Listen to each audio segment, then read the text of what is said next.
Okay, good afternoon. We could take our seats. Good afternoon. Welcome. Good afternoon, everybody. My name is Marcine Mitchell, and I'm the Senior Vice President for Climate Change at the World Wildlife Fund. Do it closer? Is that better? Okay, well, thank you. And thank you for joining us this afternoon.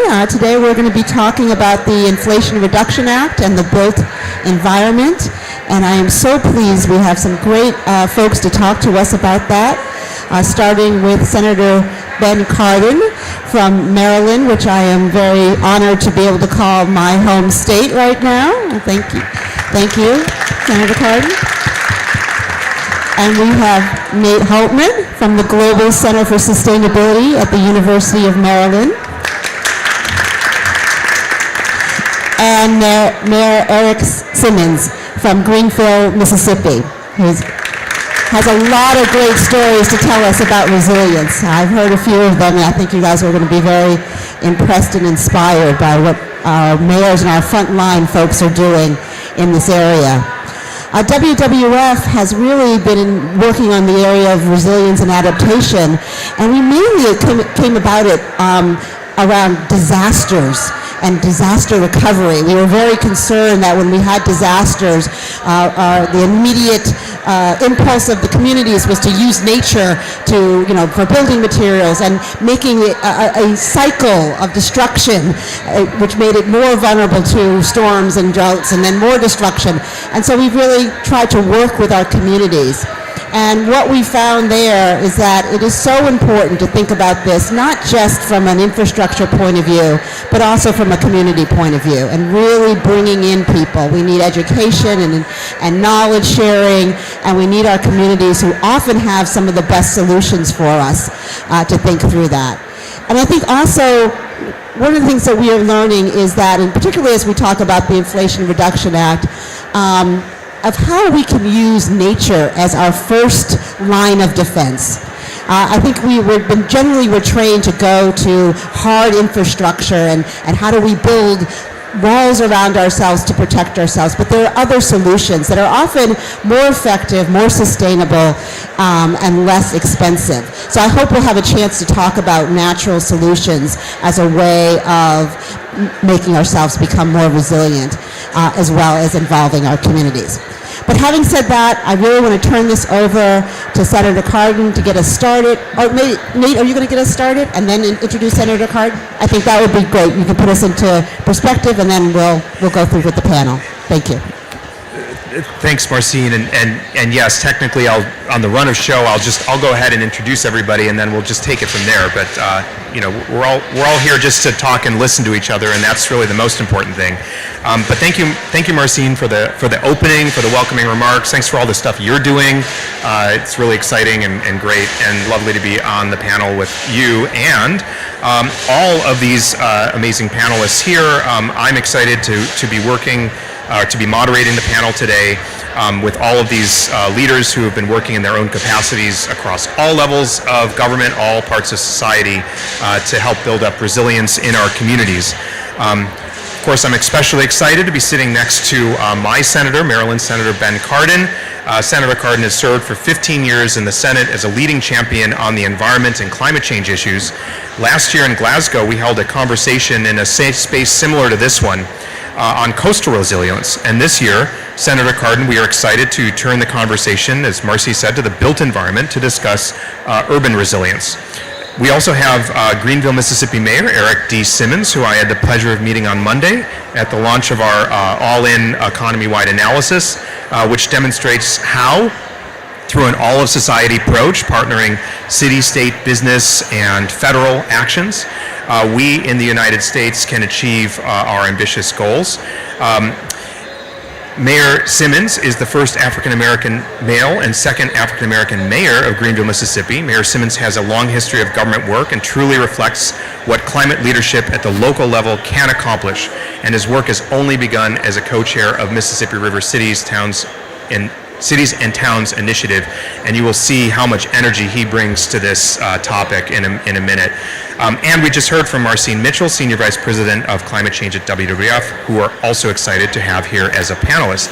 So now I'd like to invite Senator Cardin to provide a few remarks. Senator Cardin, the floor is yours. Well, Matt, first of all, thank you very much. We're very proud of the work you do at the University of Maryland Center for Global Sustainability. So, Mr. Mayor, it's always good to be with you again, and we thank WWF for everything they're doing. Look, the day is adaptation in agriculture, the theme. So we got you outnumbered, 3 Marylanders and 1 from Mississippi. So we're going to change the program and talk about the Chesapeake Bay. Look, you see I'm smiling. I've been to a lot of COP meetings.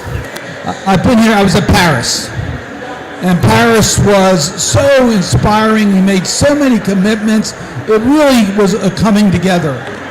But we hadn't delivered. And then I was here during President Trump's years. And I was there to defend America's interest in participating with the global community. But now I'm here where the United States is not only talking about dealing with the climate issues, we have acted. We got it done. We got what needed to be done in a very divided Congress. As you're aware, we just had our midterm elections and we're here because it's so important for us to be here. But we got 50-50 Senate. We had a House with just a few seats for the Democrats. And we passed the infrastructure bill, which set up the infrastructure for green transportation. Thank you. Thank you, because there are things in that bill that deal with urban resiliency. The Transportation Alternative Programs that's there, plus in the Inflation Reduction Act that allows you as a local official to have a healthy community so people can walk and bike. That's part of urban resiliency. We have economic justice in these bills. Why? Because who has been the victims of our failure to deal with the climate issues? It's been vulnerable communities. Many are urban centers. So in both the infrastructure bill, bipartisan, we put economic and environmental justice in it. And certainly in the Inflation Reduction Act, we made a major commitment to environmental justice so that we concentrate on those communities that have been victimized by our delay in dealing with the climate issues. But we went further. We said that we want the individuals in these affected areas to benefit through the economic activities that are being generated. Job growth targeted to the underserved communities. Entrepreneurship. Now, I wear a couple hats here. I'm chair of the Small Business Committee, and I am proud that we have focused our attention on those small businesses and communities that have been left behind in the past. That's all part of this effort, urban resiliency, as part of our efforts and permanent changes that we're making. But clearly, the bill that we're so proud about is the Inflation Reduction Act. Other than perhaps dealing with the financing equity issues that I hear every place I go, it's credit to the United States for the Inflation Reduction Act. It put America not only back, but in the leadership on these issues. We have so much more credibility.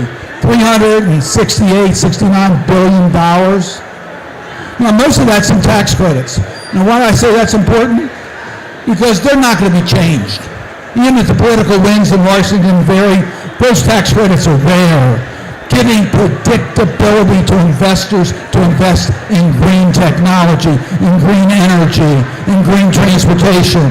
We made a major commitment in regards to this bill to do exactly that. So we put a major commitment to deal with the Green Building Fund, to deal with green buildings and materials.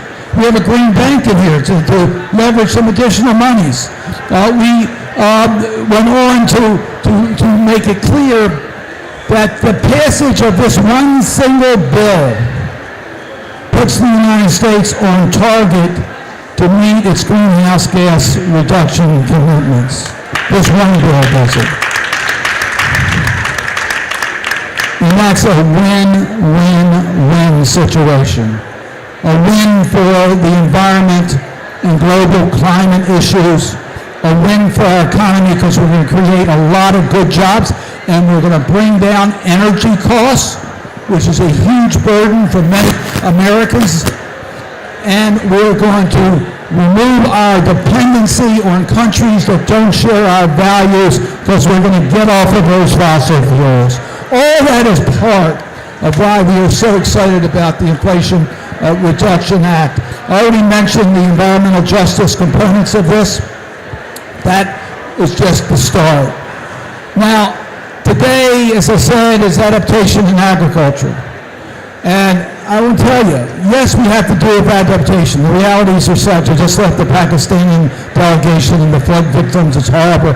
We have to help. We've got to provide humanitarian aid. We have to deal with the realities that they're facing today. But we also must deal with mitigation and end this insanity of putting more greenhouse gases in our environment. We've got to do both.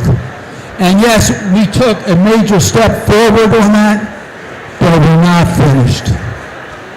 I'm not satisfied with our goals. I think technology allows us to move faster and stronger on our commitments on greenhouse gas emissions. I think we can do more.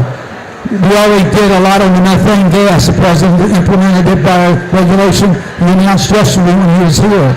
We can do more. And yes, we are talking about the equity issues on dealing with financing. And by the way, polluters should be paying towards those funds. The Senator White House is one of our leaders on that in regards to a carbon tax or carbon fee and border adjustment. But we also need to recognize that we all need to work together. We're only going to succeed if we all help. So yes, we have to help the developing world. I want to make sure they have the financing necessary so that they can meet their goals, but also have a green infrastructure for their future so they don't have to tap into their fossil reserves. We already are helping in many different ways. America's not defensive. We have the USAID, the Millennium Challenge Corporation, we have international financing banks, we have Feed the Future. We have a lot of programs, we have environmental programs. I was just in South America, and one of my favorite bills is Neotropical Migratory Bird Bill. That money is spent in South America because we are committed to helping other communities around the world deal with these issues. So I'm giddy and happy, proud of what we've done. We have a lot more to do. And I have one bit of attention on what's happening in the midterm elections as far as results. But so far, at least from my perspective, it looks pretty darn good. It's wonderful to be with you. Thanks.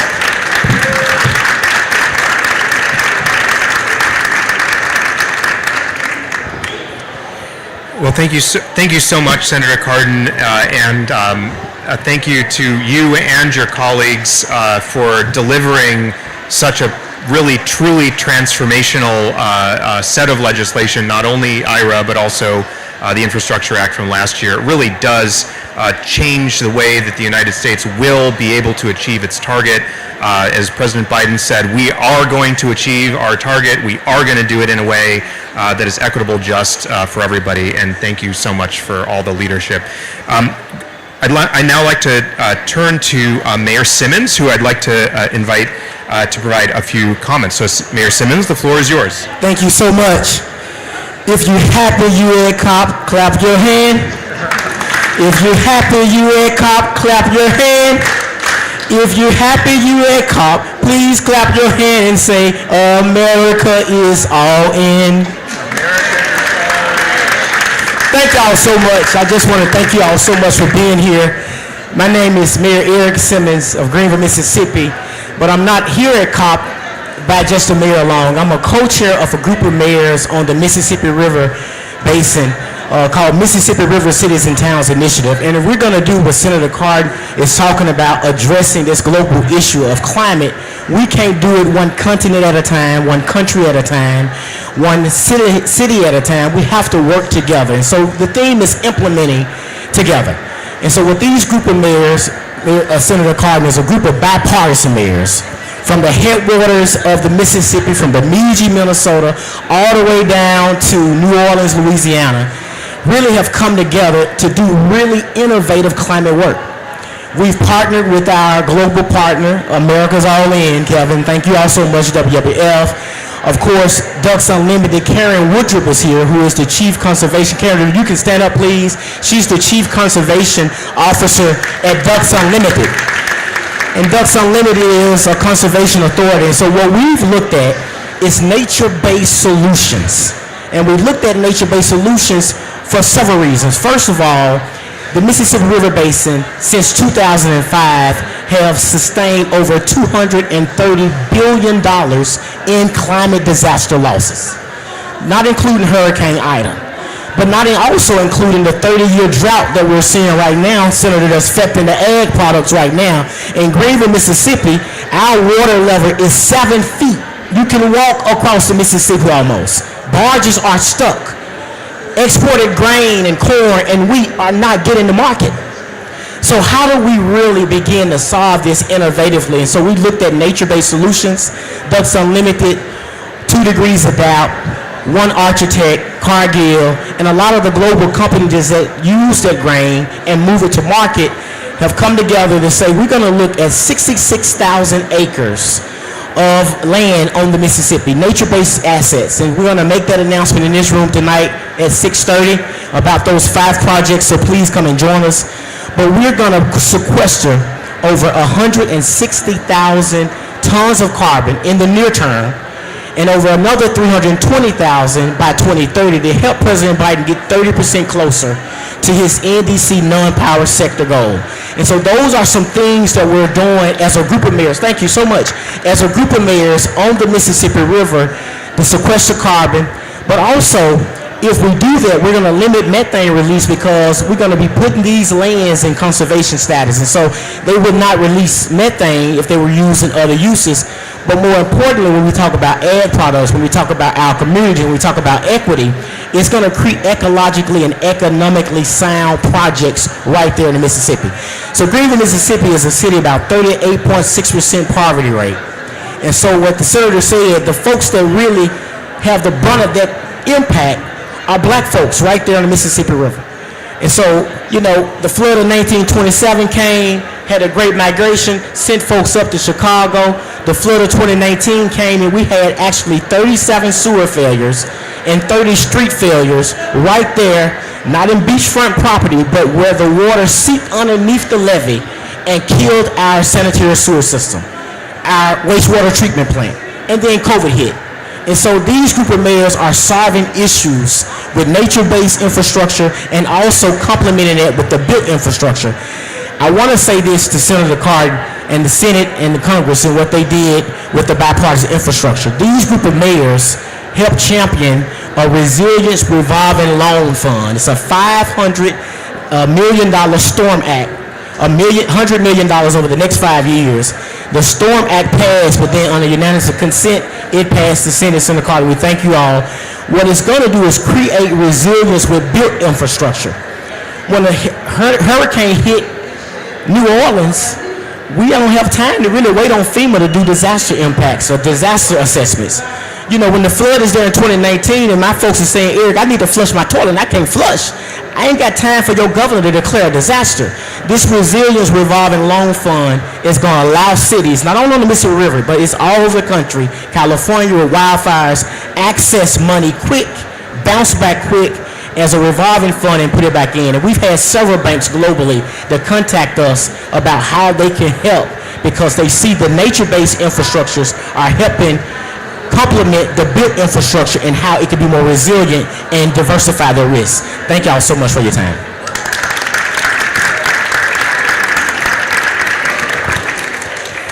Thank you so much, Mayor Simmons, for those comments and also genuinely for bringing all of your energy and leadership to this field. I think we all can see how genuinely inspirational Mayor Simmons is, and we need your work and delivering that across the areas you're working in. Thank you so much. I have to say, just as we transition, I worked in Obama White House. I was there through the intervening years, let's call them, as this particular initiative got off the ground, when we realized among ourselves that, look, we needed to do it. We needed to do it ourselves because at the time, the federal government wasn't going to do it at that time. And this group started out as a kind of reaction to a negative set of events at the federal level. But I have to tell you, now in this pavilion, I've been here for a few events, I got to tell you, the energy is huge and it is amazing, and it is showing what we can do when we are all working together on this topic. And so again, just sort of thank you to everybody for sticking with it, for doing all that leadership and inspiration across all the areas you're doing, and it just feels exciting, and I think we are going to deliver a lot, not only this year, but in the years of this critical decade of the 2020s. Super exciting. So now now that we've heard from everybody, it's time for us to open up this panel for a couple of questions.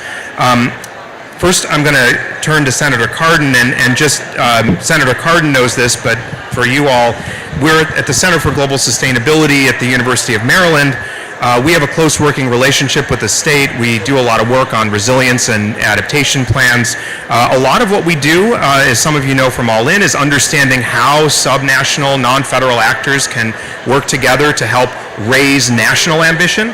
We also do a lot of work on how national ambition aggregates to keep global climate goals alive. But I got to tell you, I am really proud to be working in the state of Maryland. State of Maryland just put forward, I'm just going to throw this down, a 60% by 2031 emissions reduction goal. Yeah, that's really hard. And I have a big job. We have a big job in front of us, not only for the leaders of our state, but also at the center, we're also helping the state to try to understand how we're going to get to that level of reduction by 2030, which, by the way, is not easy, but I know we can do it. I know we can do it. So I'm extraordinarily proud of being in Maryland. I'm proud to be, honestly, part of the United States of America here at the COP, because we are holding our heads high and leading here in a way that is, frankly, awe-inspiring. So I love that. Okay, so now actually, Senator Cardin, the person they actually want to hear from, let's go to let's go to your question. 1 year ago, we were here, you were at a similar stage in Glasgow, we mentioned that before, discussing coastal resilience, and now discussing the built environment, historically meaning urban areas, and how physical adaptation efforts or nature-based solutions can foster stronger communities as well as reducing emissions.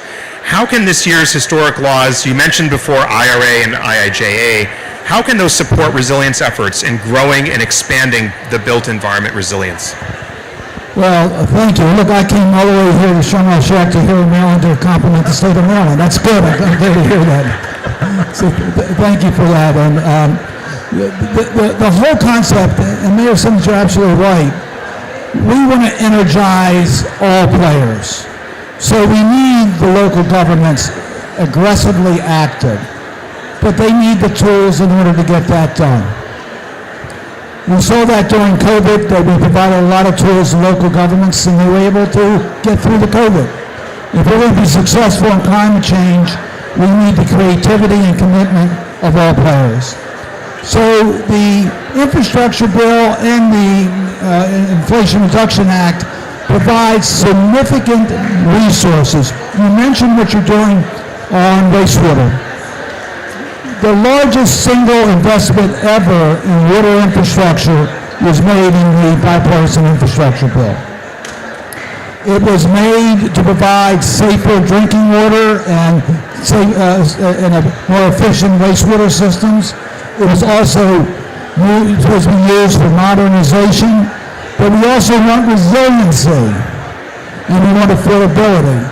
So what you're doing for the use of leveraging federal funds is exactly what we intended, and will have a multiplier effect. We can't do it at the national level. Only you can figure out how the Mississippi coastal areas are going to be impacted by these programs. So that's exactly the way we intended this to work. There's resiliency funds in transportation. I know we'll have a chance later to talk about some of the economic, I hope you will, some of the environmental justice issues. But just to give you one more example, we have built roads in our urban centers in order to try to get people out to the suburbs and destroyed urban centers. Come visit the Franklin Marbury corridor in Baltimore City and you'll see exactly what I mean. We now have a program to correct that, so that you're not penalized for living in our urban centers, but rewarded for living in our urban centers. That's the type of smart policies that we're looking at, and we think we have doubled down. We're looking for creativity. We're going to reward innovation. We have the private sector through the tax credits, but local governments can use those tax credits because we allow the transferability. So there's a lot of flexibility in here to deal with urban resiliency, and we expect to see more examples like the mayor has given us. Thank you, Senator Cardin. Now turning to Mayor Simmons, the Mississippi River experienced the longest flood on record in 2019. The largest flood on record in 2019. And now the river faces a historic drought that is going to add to international inflation and is economically devastating your community. You've been talking about this here at the COP. At times like these, it must be hard to think about putting more money into projects like resilience for future disasters. When there are tangible problems, immediate problems happening now to people that are suffering. As a leader in the subnational movement in the United States, what does building resilience look like in that case for cities like those in MRCTI? How do you think about that problem? So I talked about the collaboration of the cities, but just to quantify what some critics say, they don't like to use the word climate change, and I got to keep it real. In a red state of Mississippi, some of my folks don't like the word climate change. My farmers, my grain elevators, they don't like to use it. But the flood of 2011, I was a city councilman for 8 years before coming mayor in 2016. It hit Greenville. It hit the Mississippi River Basin. And we had municipal damages of $500,000. In 2016, 5 years later, the flood of 2016 hit, it went up to $700,000. Then the flood of 2019 hit, and we were at $4 million and counting when COVID hit. That's just showing you quantifiably the different increase in the amount of municipal damages a city of just 30,000 folks with a 38.6% poverty rate had. We were going to Washington, Senator, all those years because we had a wastewater treatment plant that completely go down. It went down so bad in 2019 that we had to put notices up. EPA made us put notices up because we were putting raw sewage in the waterway. So we had no way to fix it. Because with poor folks, well, we don't make Nikes or iPhones or earbuds in your ear. The only thing the cities can do is increase water and sewer rates. So we increased water and sewer rates for 4 years to try to maintain the system, but we still can do it. To the point where I told my engineers, we cannot keep raising water and sewer rates on poor folks. We got elderly ladies that get an SSI check of $757 a month.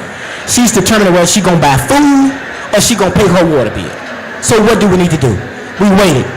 Thanks to President Biden, Senator Cardin, the bipartisan infrastructure law came at our front door. Please give them a round of applause. Thank you.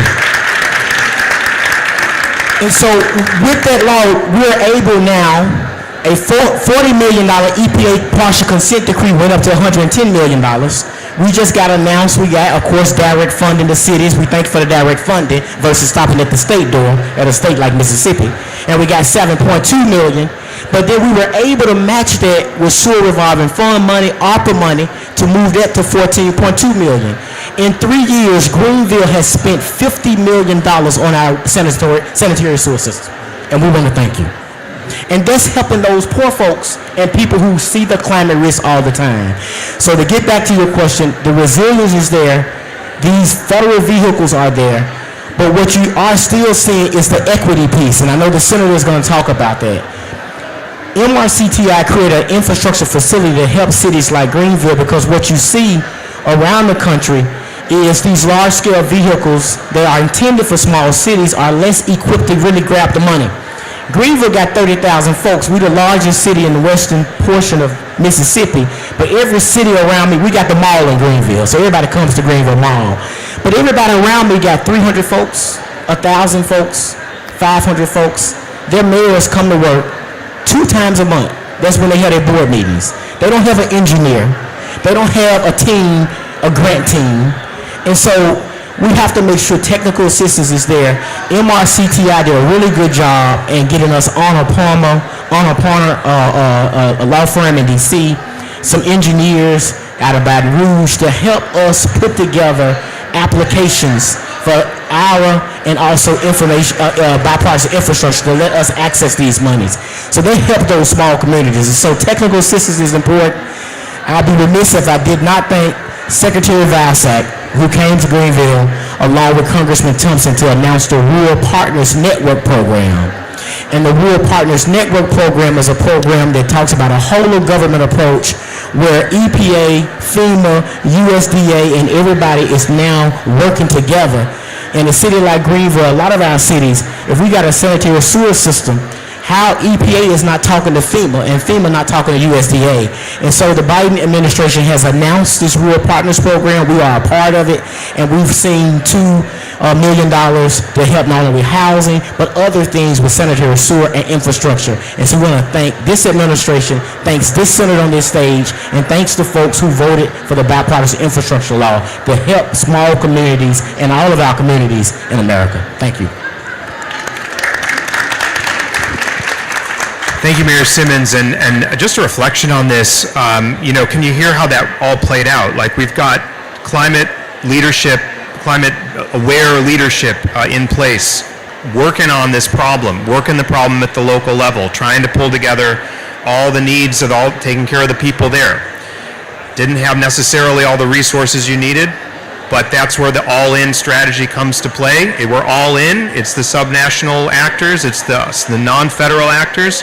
It's also partnership with the federal government. And that federal government action could not have been as effective if you guys hadn't already been thinking about it, working on the plans, sort of recognizing where you needed to build out new resilience for the future. But now that you're there, you're thinking about it, you're ready, the federal side comes in and can effectively partner up. So I think that's a really interesting example. I'm just going to also note, I think we're going to see a lot more of this kind of examples bubbling out in the coming months. I think there's a lot of good stuff that's going to flow from this partnership model with IRA and the others. And so let's keep looking at it. It's really hard to kind of comprehend what a huge law like IRA is going to do, but let's watch for those examples because I think there's going to be a lot and they're going to be really effective. Okay, thank you, Mayor Simmons. So let's go over to Marcin then.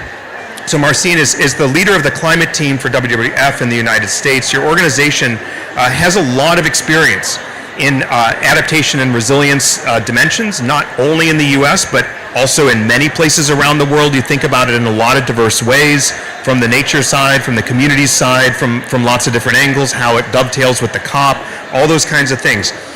What are the things that you're seeing as priorities in resilience, particularly at the intersection of nature and climate? Thank you, Nate, very much. So, as I mentioned, we had started our work really in working in emerging economies and developing nations, mostly in response to disasters, right? Helping people rebuild, responding to all the crises that were coming. But we realized, particularly with climate, is that, we were constantly digging ourselves out, right? This was happening again and again and again.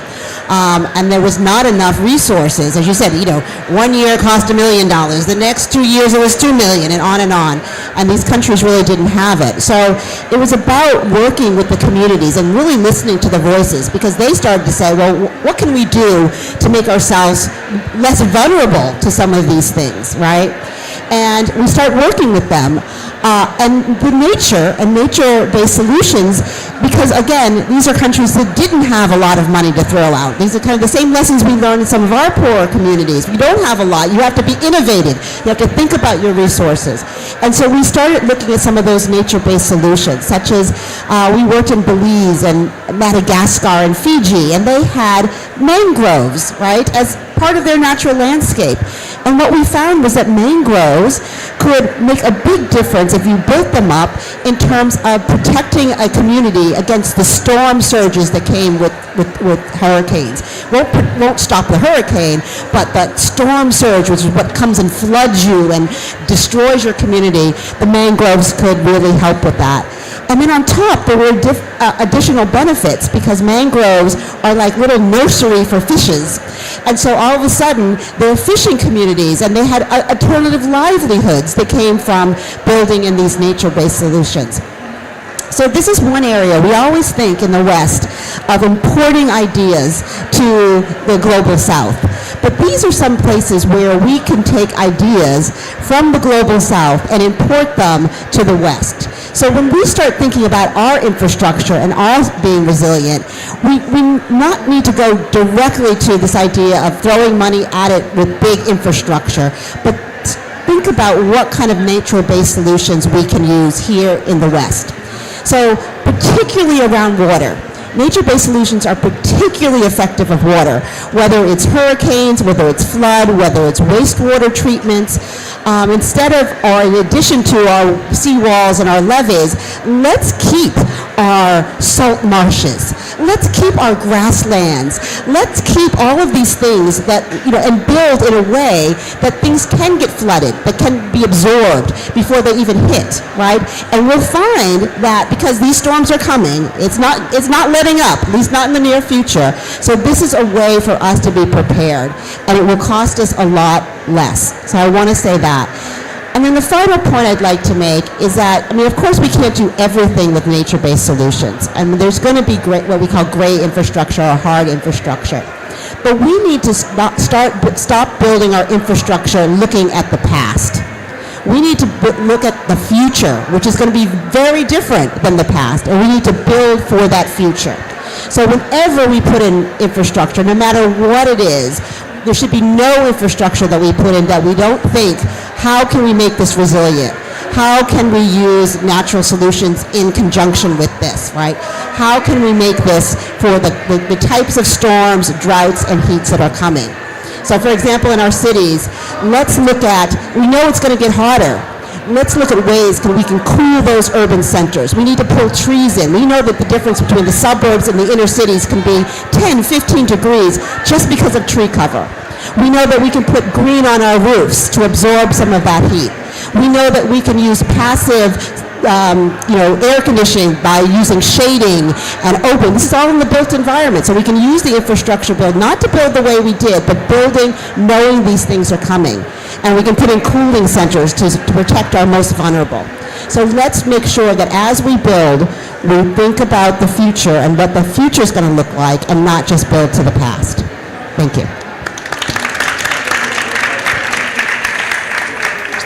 Thank you, Marcine, and thanks for all the not only the leadership you've been doing to kind of pull these strands of thought together, but also you're helping, and the organization's helping us think differently, innovative about how to learn more quickly. And I really like the point you made about, look, we can learn from some of the experience in the rest of the world. Let's pull that in, right? Like we can pull that in, we can learn about it. And I really appreciate that. That's one of the principles I think we've been really focusing on is quick learning, quick discussion, quick response, and we gotta be open to learning from everywhere. And so I really appreciated that part of your many thoughtful comments. So, okay, Senator Cardin, back to you. So when we think about stressors, there's lots of them: economic inequality, environmental degradation, deteriorating public infrastructure. These can make some communities more vulnerable to extreme weather and climate change than others, and we heard an example from Mayor Simmons just a minute ago. Therefore, climate justice must be fully embedded into new policies and incorporated into existing efforts to protect our most vulnerable communities. And you were just speaking to this in your comment a minute ago as well. What at the federal level do you see as the most important next steps to implement the Infrastructure Act and the Inflation Reduction Act in a way that ensures that those most subject to disasters are reaping the benefits of these historic bills? I think this is a critically important question. We could not have passed the Inflation Reduction Act if it didn't have a strong environmental justice component. And we are watching it very closely, and we put accountability into the statute itself. we would not have passed the bipartisan infrastructure bill if we didn't have a justice component in it. Because we recognize that the way we did things in the past was wrong. And vulnerable communities that didn't have the political strength are paying the cost of those mistakes. You're absolutely right. We got to build to the future.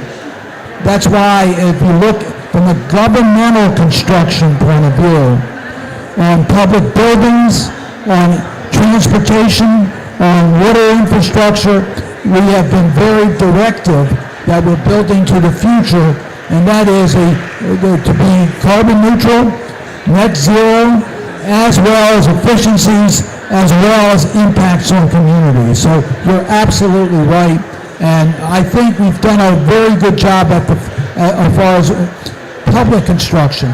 We've also have green funds, we have funds in here that will allow for innovation, all of which will be held accountable to the issues that you have talked about. And to Mayor Simmons, I just want to say one thing, and thank you to you, and I'm going to tell you what I mean. We don't always get the acknowledgement from local officials that the tools that they're using have been provided by the federal government. I can give you many examples of major announcements made by some state officials that you would have thought the money and programs were manufactured at the state level, and they were federal programs. It's not an ego issue with us. It's the fact that's how we get the public support to pass these bills. And if they think you don't need an Inflation Reduction Act to get it done, we lose the support for it. So thank you for acknowledging where these funds came from. I appreciate that very much.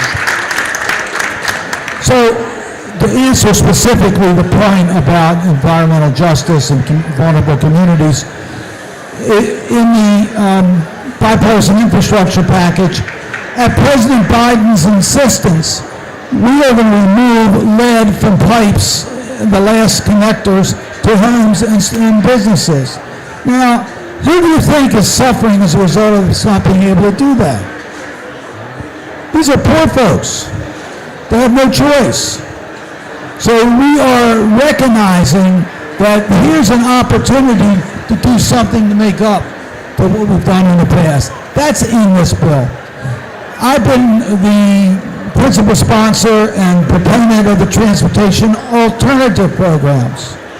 Now, we upped that substantially in this bill. 10% of the transportation formula programs are going to go to transportation alternative programs. That's a big increase in pull. Now, I'll tell you something. It means that some highways may not get constructed. Good. But what it means is that the mayor and local officials will know how to have livability in their community by having safe places. For example, I always like to walk. Try to walk at a hotel around here. It's almost impossible. All you see is cars. There's no paths that you... We want people to be able to walk in their communities and to connect communities in a safe manner. It's healthier to walk, people. Do some exercise. Bike. By the way, don't use the car as much. And if you're going to use a car, let's get electric cars. Let's have the infrastructure for that. That's what and this is some of the programs that we're promoting now on the social and economic justice and for urban resiliency issues. So there's a lot in here. I can give you many other examples. We have labor provisions in here to help vulnerable communities. We have job training issues in here to help vulnerable communities. And we have accountability built in. So you asked, how are we going to make sure it happens? Well, I'm having a hearing, I think it's next week or the week after, on the transportation alternative programs, on environmental justice issues. We're going to be watching this very closely. And do I have confidence in the Biden administration? Absolutely. But I'm going to be watching them anyway. Because I think it's important that we make sure we do what we say.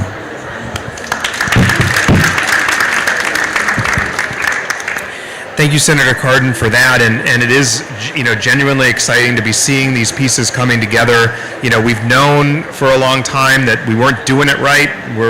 As we're thinking about climate issues over here and vulnerability over there and justice over there and trying to think about those in different silos, integrating them in the way that we're doing all of us together now is we know the right way to do it. It's going to be the right way, and it sort of does a lot of things that we want to be getting done simultaneously. Writing a new story using, not repeating the mistakes of the past, building for the future, as Marcy was saying, and doing it in this new way. And it's just incredibly exciting to be seeing it happen.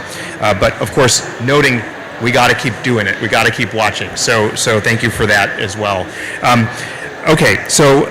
Turning back to Mayor Simmons, Greenville, as you've mentioned and we now all know, is in the heart of the Mississippi River Delta, a diverse area that has long struggled economically.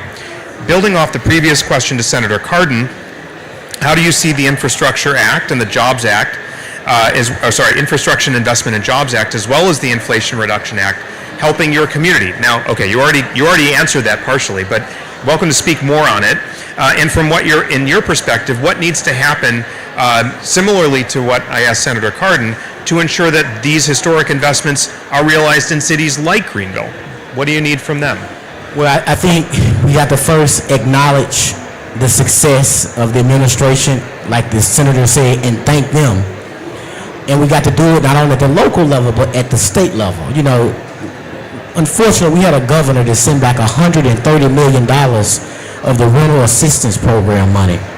And a week later, the city of Jackson didn't have clean drinking water. And before I came here today, we got another announcement that they don't have drinking water at Jackson State or in the city. So you want to send back $130 million, but now you want to ask the federal government for more money to help with safe drinking water of your people.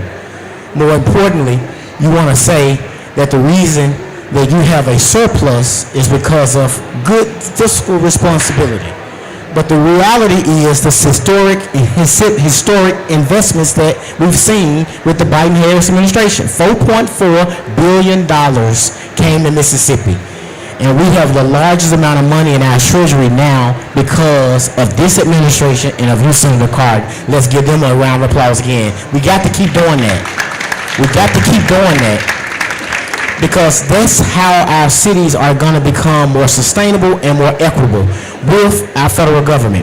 I'm a firm believer, and I'll close out real quickly, that cities have the capability of being something for everybody only when and only because they're made by everybody. That's the local government, the state government, the federal government, private enterprise, everybody working together. And you got to salute the champions that give us that money. And the federal government has done a really good job, and we are really pleased to do that. So, and some more success projects. We just announced a 142 freight corridor coming from the Greenville, Arkansas bridge that Senator Larry Cochran helped us get years ago, that's going to move freight traffic around the city. We're actually doing it smart in a climate way, but it's helping move ag products closer to market quicker. That was because of the bipartisan infrastructure law. That was a great success story. Another thing is with Economic Development Administration, because of the high water events that we continue to have, we did a $7.7 million announcement with Congressman Thompson in getting some money to help those struggling economies and legacies on the port be more resilient when the high waters are up. And so those are just some two projects we've done by getting federal money, but also matching sewer revolving fund and state money to maximize that. So $71 million came from the federal government, another $71 million came from state, and then the local match from the city and county matched that project. So we got to work together to impact changes of our people and build sustainable communities to help our people thrive and be successful.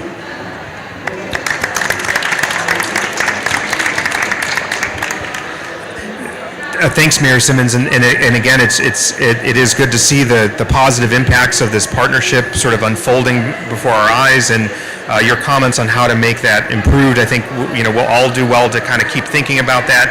Really loved your comment about cities are for everybody because they're built by everybody, and I love that concept of that that's where we all come together, we all kind of build it together, and that's something that you've been really, I think, moving forward in your city as well. So thank you for that. Marcine, back to you. So now that we're turning to this implementation stage for the Inflation Reduction Act, we've heard a lot about all the different very positive provisions in there, how they're going to really be making impacts. What do you see as some of the emerging issues, both the challenges and opportunities of the implementation phase of the Inflation Reduction Act? And certainly if you want to comment on anything beyond IRA that also you think would be helpful or necessary for us to be focusing on, over to you. Great, thank you so much. So the key thing with the Inflation Reduction Act it really is about how we use it, right? It is a package of incentives. And so it means that implementation is what it's all about. It's not about regulation. It's not forcing people to do it. It's us in the trenches who have to use it. So I think that's the first point. We've got to use it. It's up to us now to make this work, right? I think the second point is, and particularly for people who are focused on the built environment and resilience, and they may think, well, this act is really about mitigation. You know, it doesn't have anything for me in there. I think that we need to recognize the links between mitigation and resilience and adaptation. So as you're out in the field and you're putting in this infrastructure or these systems to protect local communities, you'll be using materials, for example. And some of our material industries, cement, steel, glass, paint, are some of the highest intensity GHG emissions and energy uses, right? So as we're thinking about putting in our things to protect ourselves, we also have the opportunity to impact these industries and what materials we use. And the Inflation Reduction Act really gives incentives for these industries to reduce their footprint, and we need to be part of that movement. So for example, WWF is working with some of the high emission industries with their heat, which is where all that emissions is coming from, to how they can green. How can we have green cement? How can we have green steel? This is an opportunity with the Inflation Reduction Act to do that, but people need to feel like they have to act on that, and that's where you come in. As you're building your communities, as you're using these monies in the field, you need to be demanding that you're using green materials, that people are coming with you on this journey. So you get both resilience and mitigation at the same time. So a double hit. So I think that's the key message that I want to have. I know we're running out of time, but I just want people to think not only in your silo of I'm just resilience and those mitigation people are something else, but we need to view both. It's back and forth. And we can use the Infrastructure Act and the Inflation Reduction Act to achieve all of our goals. Thank you. Well, thank you, Marcine, and I think kind of resolving or wrapping up our discussion today around the idea of making sure we're not siloed, making sure we're interacting, communicating as we are now implementing IRA, as we're now looking to what's next as we kind of build out new policies in all of our contexts across all of society. I want to also in that context very much thank our panelists. This has been a tremendous, tremendous conversation. Thank you all for your conversations. I also want, by the way, and I think I'm going to be bold and speak for the panel, I want to thank you guys for all of the stuff you're doing. All of you are here. Yes. Yes. So all of us are here for a reason. We're here because we're committed to this issue. You're all doing some kind of leadership, innovation, discussion in the United States, in other countries, in different levels of government, coming here together, doing what Marcine was talking about, talking with each other. We are genuinely all in for this topic. That's all in the United States and all in globally, and we got to work together to do this. So once again, let's thank our panel, and thank you guys for coming.